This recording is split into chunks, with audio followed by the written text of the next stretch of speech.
এওঁলোকে যদি ভাবিছে ভূপেন বৰাৰ মুখখন চাই ভোট দিছিল, জিতেন্দ্ৰ সিঙৰ মুখখন চাই ভোট দিছিল, তেতিয়াহ'লে এইডাল এই জিতেন্দ্ৰ সিং মানুহজনে অসমৰ কথাটো কি জানে? তেওঁ দেখিবলৈ কিবা বেলেগ সন্দেহজনক নহয়নে? লোকসভা নিৰ্বাচনত কংগ্ৰেছে মাত্ৰ 3খন আসনত জয়ী হৈয়ে যদি উভতগৰে নাচিবলৈ আৰম্ভ কৰিছে, তেতিয়াহ'লে ইয়াৰ প্ৰত্যুত্তৰ অসমৰ সাধাৰণ জনতাই নিদিয়াকৈ নাথাকে। এই জিতেন্দ্ৰ সিং নামৰ মানুহজনৰ বিৰুদ্ধে দুলু আহমেদে মুকলিকৈ কোটি টকা সংগ্ৰহ কৰাৰ অভিযোগ দিছিল, কিন্তু তেওঁক একোডাল কৰিব নোৱাৰিল। কিয়? তাৰমানে ডাল মে কুছ কালা হে। এই যে কংগ্ৰেছে সিদ্ধান্ত লৈছে যে 5 সমষ্টিত অনুষ্ঠিত হ'বলগীয়া উপ নিৰ্বাচনত কংগ্ৰেছে অকলে প্ৰতিদ্বন্দ্বিতা কৰিব, এয়া কি আচলতে কি? মানে কংগ্ৰেছৰ স্বৰূপটো ইয়াতে ওলাই পৰিল নেকি? কংগ্ৰেছে ভাবিছে নেকি 5টা উপ নিৰ্বাচনত তেওঁলোকে অনায়াসে জয়ী হ'ব? তেওঁলোকে ভাবিছে নেকি বিজেপিৰ জনবিৰোধী কাম কাজত বিতুষ্ট হয় এই যে অধিকাংশ ৰাইজে এতিয়া মুকলিকৈ মাত মাতিবলৈ আৰম্ভ কৰিছে, সেই মাত কংগ্ৰেছৰ পক্ষে? কিয় তেওঁলোকে বিৰোধীক তছনছ কৰিব খুজিছে? কিয় তেওঁলোকে বিৰোধীক গুৰুত্ব দিব খোজা নাই? কিয় তেওঁলোকে বিৰোধীক অস্বীকাৰ কৰিছে? কিয় তেওঁলোকে বিগত লোকসভা নিৰ্বাচনত বিৰোধীৰ ভূমিকাক নস্যাৎ কৰিব খুজিছে? কিয়? ভূপেন বৰা জিতেন্দ্ৰ সিঙৰ মুখ চাই যদি তেওঁলোকক ভোট দিয়া বুলি ভাবিছিল, তেতিয়াহ'লে তেওঁলোকে মূৰ্খৰ স্বৰ্গত বাস কৰিছেতো বাস কৰিছে, তেওঁলোক নিজে একোটা মহামূৰ্খ। কাৰণ বিগত সময়ত ভাৰতীয় জনতা পাৰ্টিৰ জাতি বিৰোধী কাম কাজত বিতুষ্ট হৈ অসংখ্য জনতাই মুকলিকৈ মাত মাতিবলৈ আৰম্ভ কৰিছিল, আৰু তাৰ ফলশ্ৰুতিত এই যিটো ৰিজাল্ট ফলাফল, সেই ফলাফলটো হৈছিল 3খন আসনত জিকিছে, মাত্ৰ 3খন। আপোনালোকে ভাবক, ধুবুৰী, নগাঁও আৰু যোৰহাটত গৌৰৱ গগৈ কিয় জিকিছে তাক কোৱাৰ প্ৰয়োজন নাই।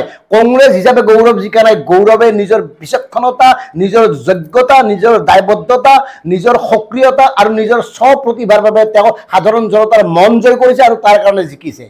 আনহাতে নগাঁও সমষ্টিত এই কাৰণে জিকিছে প্ৰদ্যুৎ বৰদলৈৰ ব্যক্তিত্বৰ বিপৰীতে প্ৰাক্তন উগ্ৰপন্থী সুৰেশ বৰাৰ ভাৱমূৰ্তি।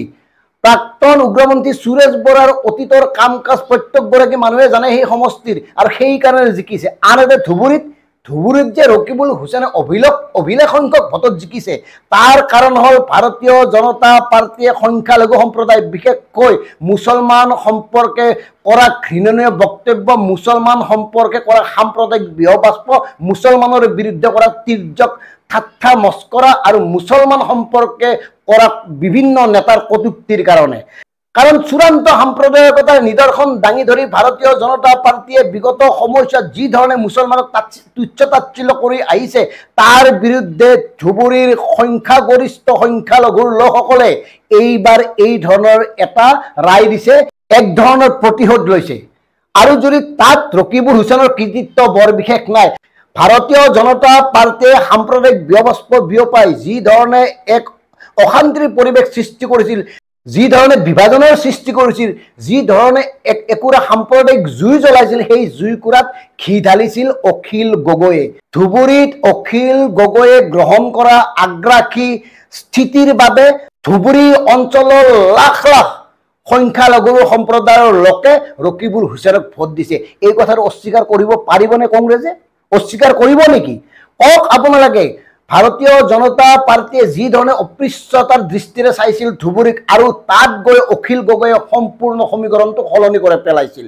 আৰু ধুবুৰী সমষ্টিত অখিল গগৈ ডাঙৰীয়াই ভাৰতীয় জনতা পাৰ্টীৰ সাম্প্ৰদায়িক যি লক্ষ্য, সাম্প্ৰদায়িক যি উদ্দেশ্য, সাম্প্ৰদায়িক যি ৰণকৌশল, তাক মুকলিকৈ স্পষ্ট ৰূপত উদঙাই দিছিল, যাৰ বাবে ধুবুৰীবাসী ৰাইজে উবুৰি খাই ভোট দিছিল ৰকিবুল হুছেইন, অৰ্থাৎ বিৰোধী পাৰ্টীক। আনহাতে বৰপেটাত কিয় হাৰিল প্ৰত্যেকেই জানে। বৰপেটাতো জয়ী হ'লহেঁতেন যদিহে বিৰোধীৰ প্ৰাৰ্থী তাত প্ৰক্ষেপিত কৰা হ'লহেঁতেন, কিন্তু নকৰিলে। কিয় কৰিব কংগ্ৰেছে? এতিয়া কংগ্ৰেছে যি চিডলি, বিহালী বা বঙাইগাঁৱকে ধৰি 5টা সমষ্টিত উপ নিৰ্বাচন হ'বলৈ গৈ আছে, তাত তেওঁলোকে এককভাৱে খেলি জিকিম বুলি ভাবিছে, তেতিয়াহ'লে তোমালোকক কম, তোমালোকে ফেইলৰ। আৰু তোমালোক কাৰ এজেণ্ট, কাৰ হৈ কাম কৰি আছা, এই কথাটো অসমৰ সাধাৰণ জনতাই নুবুজাকৈ নাথাকিব।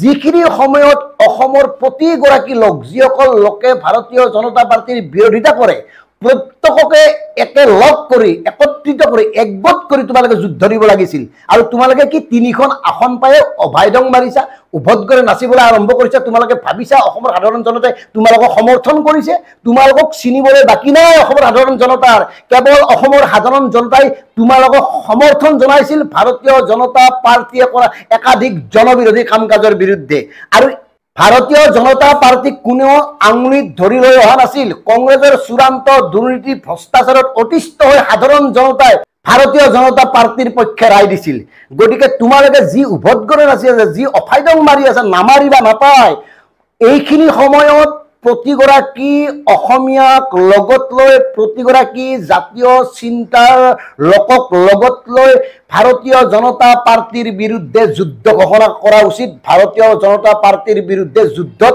অৱতীৰ্ণ হোৱা উচিত আৰু তাকে নকৰি তোমালোকে কি উফাইদং মাৰিছা অকলে খেলিবা এই জিতেন্দ্ৰ সিং নামৰ মানুহজনক সলনি নকৰিলা আগতে কৈ দিছো মাননীয় গৌৰৱ গগৈ ডাঙৰীয়া প্ৰমুখ্যে যিসকল এতিয়াও জাতিক ভাল পোৱা কংগ্ৰেছত লোক আছে এই জিতেন্দ্ৰ সিং নামৰ মানুহজনক সলনি নকৰালৈকে একো ফল নহয় আৰু জিতেন্দ্ৰ সিঙৰ দক্ষতা কিমান পাৰদৰ্শিতা কিমান আমি 19তো দেখিছো 21তো দেখিছো গতিকে জিতেন্দ্ৰ সিঙে অসমত একো কৰিব নোৱাৰে তেওঁ নিজৰ সমষ্টিতে জিকিব পাৰে নে তেওঁ কি অসমক আৰু নেতৃত্ব দিব আৰু স্পষ্টভাৱে ডিকেবি ফেক্টে কৈছো আপোনালোকে এই যি সিদ্ধান্ত সেই সিদ্ধান্ত আত্মঘাতী সিদ্ধান্ত হিচাপে পৰিগণিত হ'ব ধন্যবাদ